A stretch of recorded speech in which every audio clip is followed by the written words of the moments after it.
My humble respect to Guru Mahan, Guru Piran Sivasankaran, Guru Piranyu, fellow Jnanis. Today I'm going to continue with chapter 29 of Mahan's I Got book. This is part 2. Last week I spoke about this chapter in the context of how Mahan saw, this notion of apparition and so on. So I'm going to continue further, but I'll kind of recap what we did the last time and then push further. Right. So, the last time we covered what apparition is. These are phenomenons that we see, but things that as human beings we see things, matter and energy, and we have particular frequency that we can cognize. There are things that there are frequency that we can cognize, and there are frequency that we cannot cognize. And you see that as human beings itself, you see that when we grow, when we are born right up to being an infant, to a youth, you see that our understanding of this material world continuously changes. And we see that as our mind matures, as our intellect is able to rationalize, we see that our frequency band starts expanding. We're able to cognize things that in the past or when we were young, we could not cognize. So as human beings, our intellectual and material maturity enables us to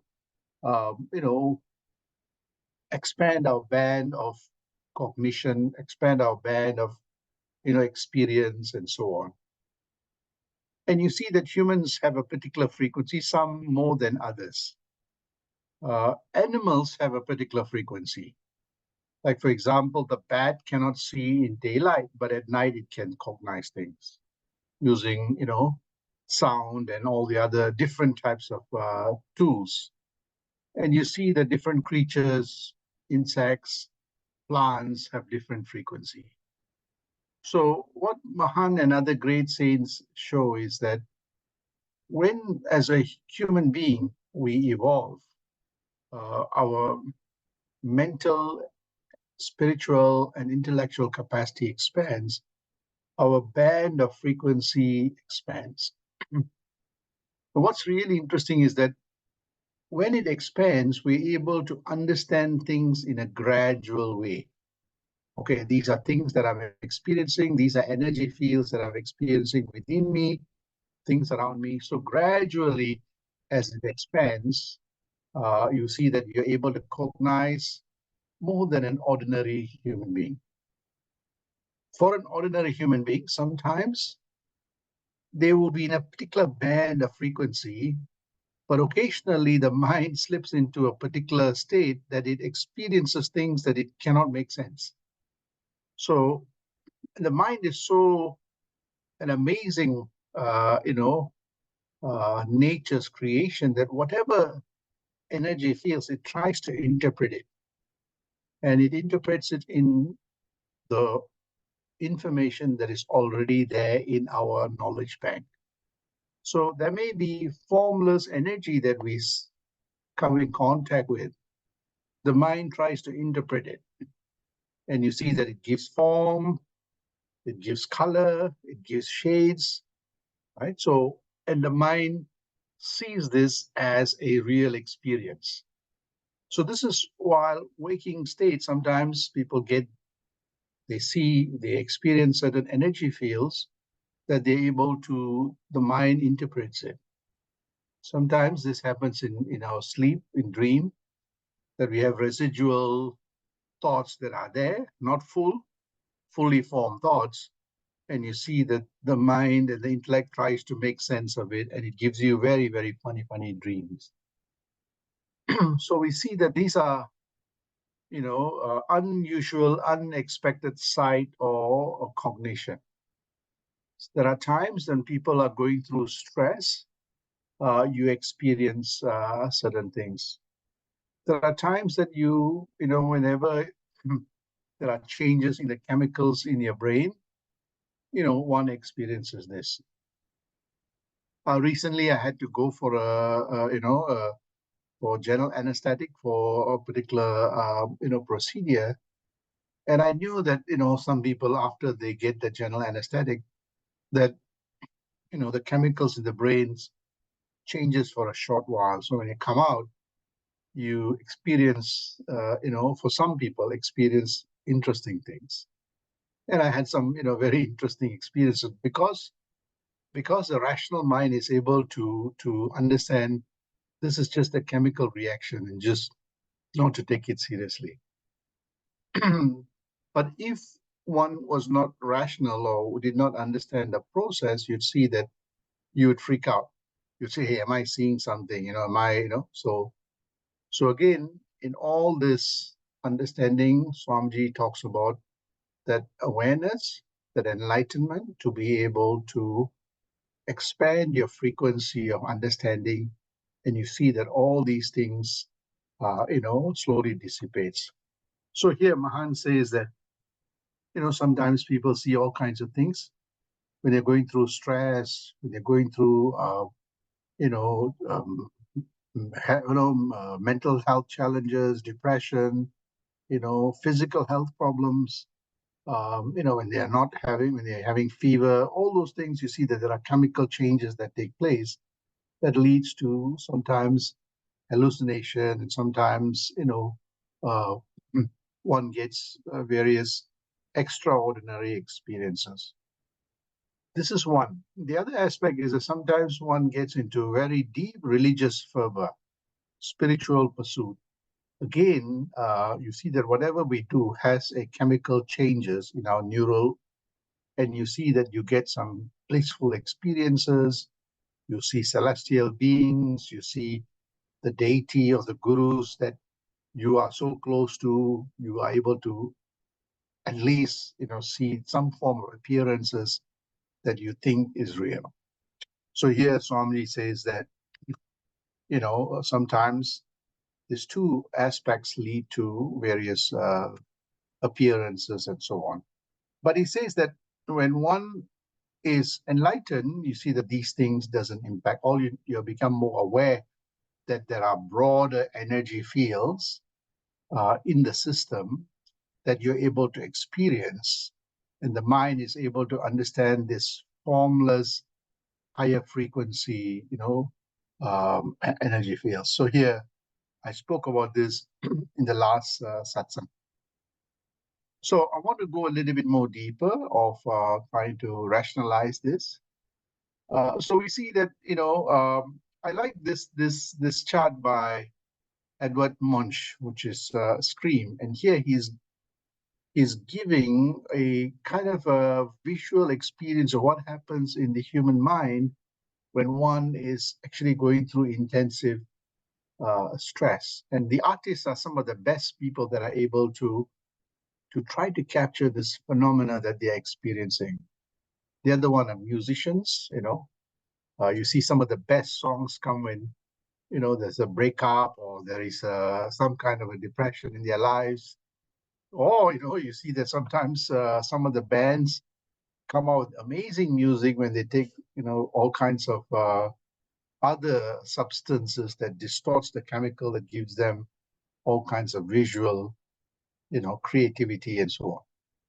So here, I want to talk about another important artist, which I am very fond of because I think he went through a very rough period in his life, died a pauper, but yet it was so creative.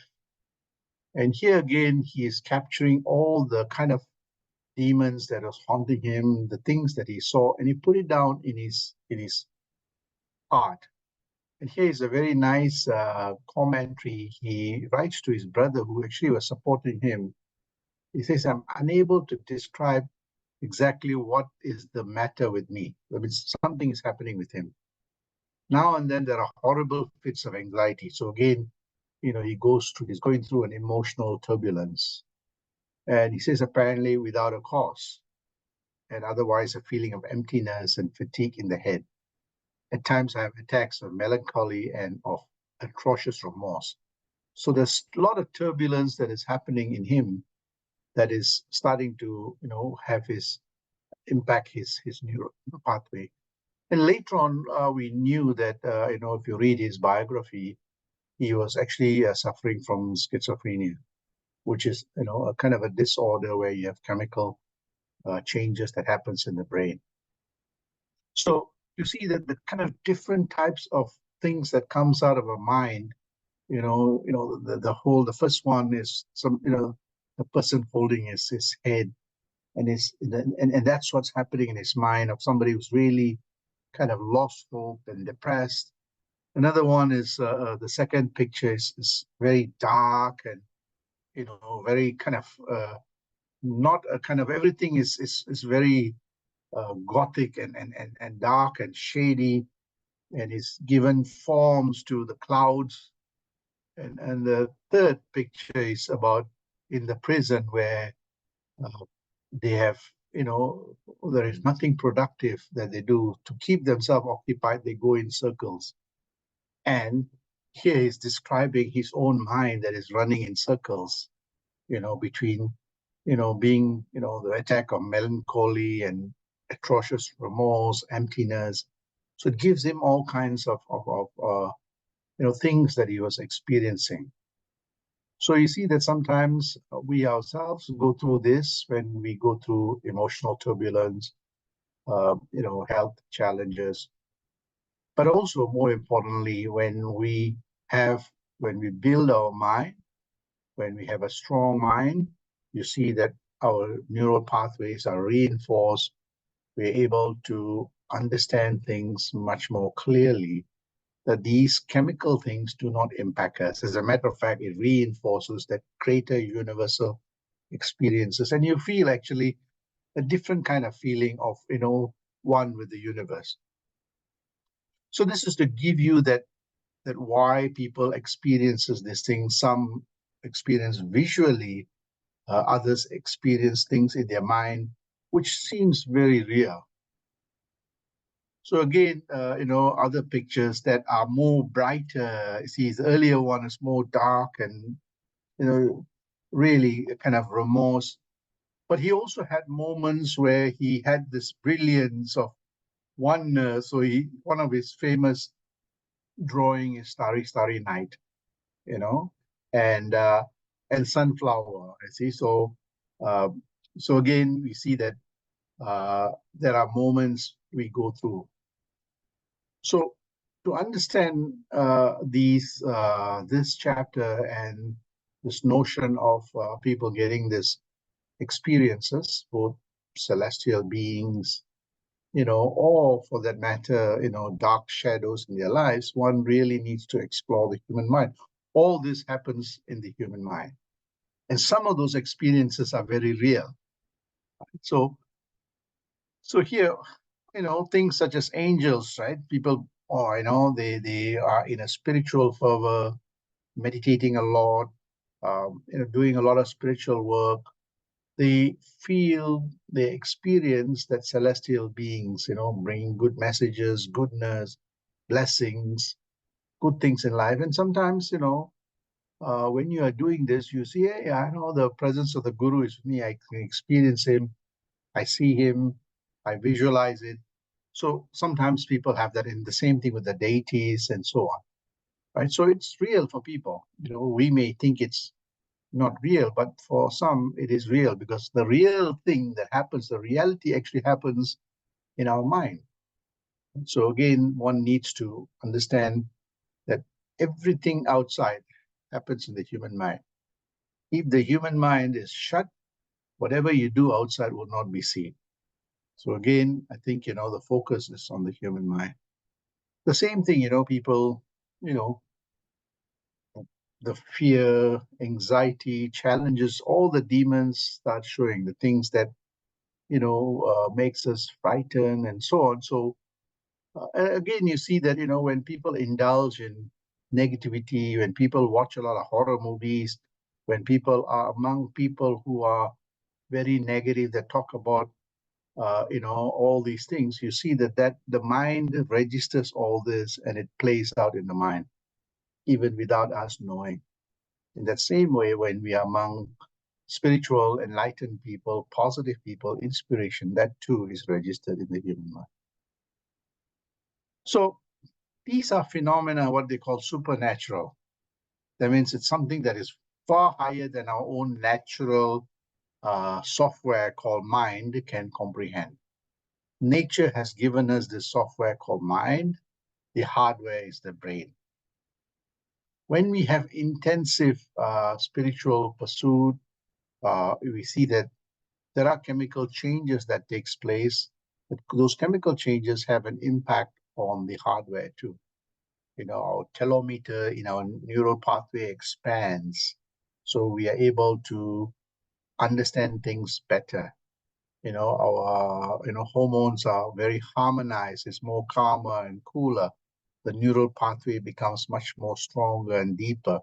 We don't have frivolous thoughts or negative thoughts. We bring our thoughts to a one level. Our bandwidth jumps.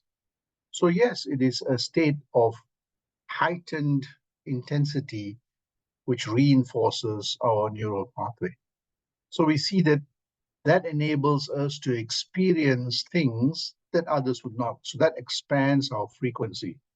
So there are energy fields that others, an ordinary person, would not be able to experience. One would be able to experience this. So that's why we call it supernatural, something that is beyond the natural frequency. So for most people, they cannot explain this. And you see that sometimes people have these experiences and they go and see a doctor or they get counselors. They'll say, well, do a few exercises for you to overcome these challenges. And sometimes when it's so intensive, the doctors prescribe medication to change the chemical. So we see that we cannot explain this phenomena, and sometimes it's beyond logic, because how can we visualize this when physically these things are not present, right? We live in a matter and energy. Yes, we don't see it in a matter form, but our frequency is limited to be able to cognize this, yet we are able to see. So that means our mind has gone beyond the normal frequency to experience this. So only when one understands through this meditational process, one will be able to understand there is a logic behind this. But ordinary human beings, they are unable to understand this. Sometimes they say, well, this is a blessing of God, blessing of Guru, to be able to experience God.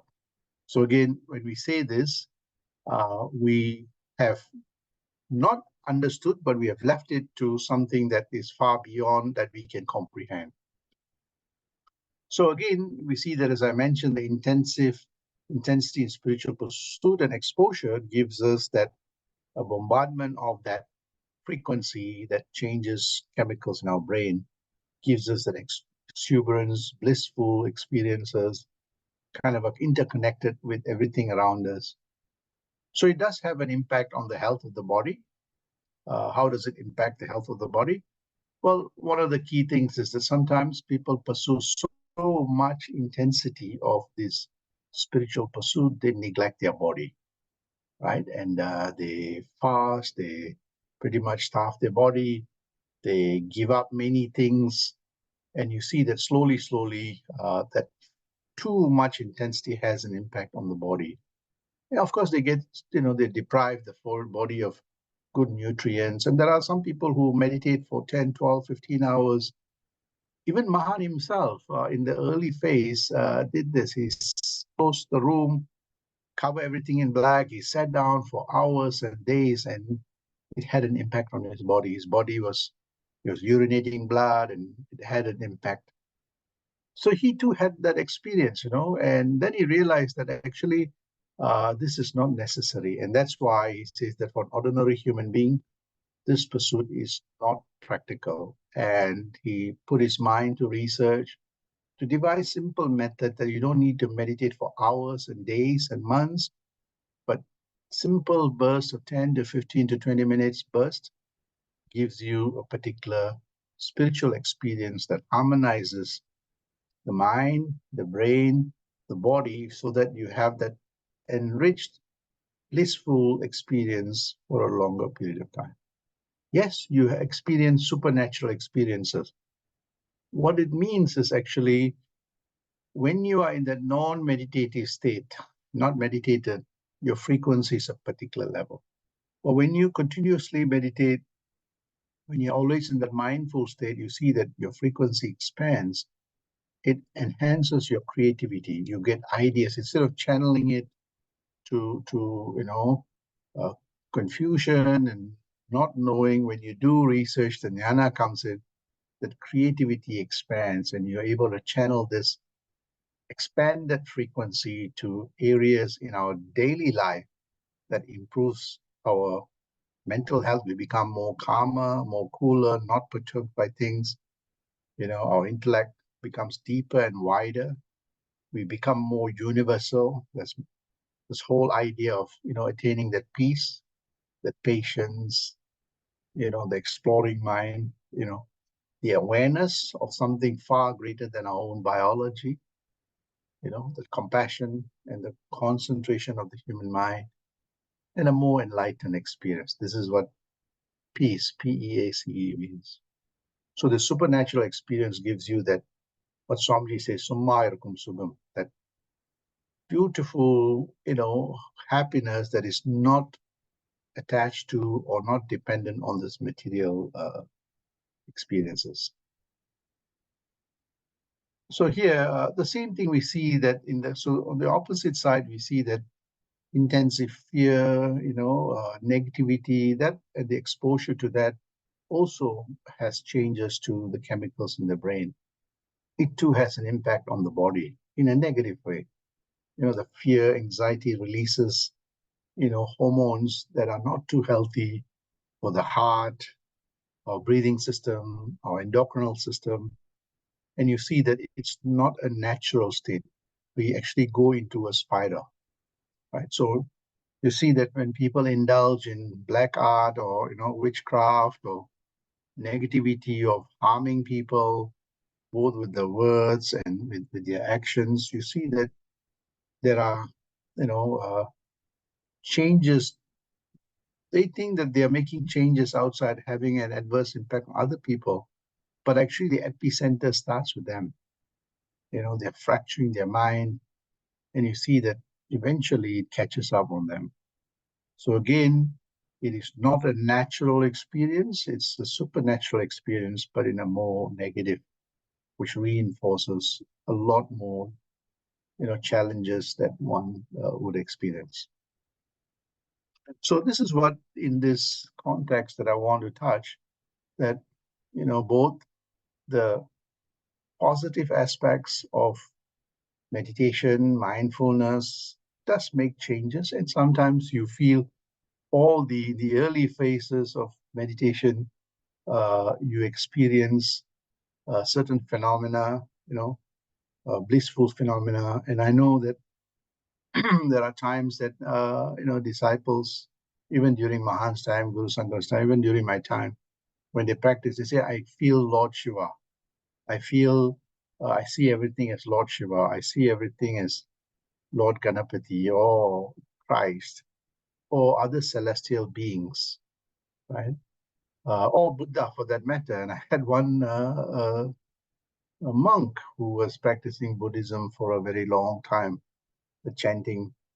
So when he came and first got his initiation, so I asked him what was his experience. He said, I experienced the Buddha. That's because the mind was so preoccupied with Buddha that whatever you put in, the Buddha's mold will create Buddha, right? So it's like you have a dough and you have a mold which has got star, the cookies that come out will be stars, right? If you have a mold which has got a lot of demons, the cookie dough will lead to demon-like cookies. In that same way, when we have that mold, we see these things. But when we remove the mold, we would actually get the full breadth of that experience. Sandosham.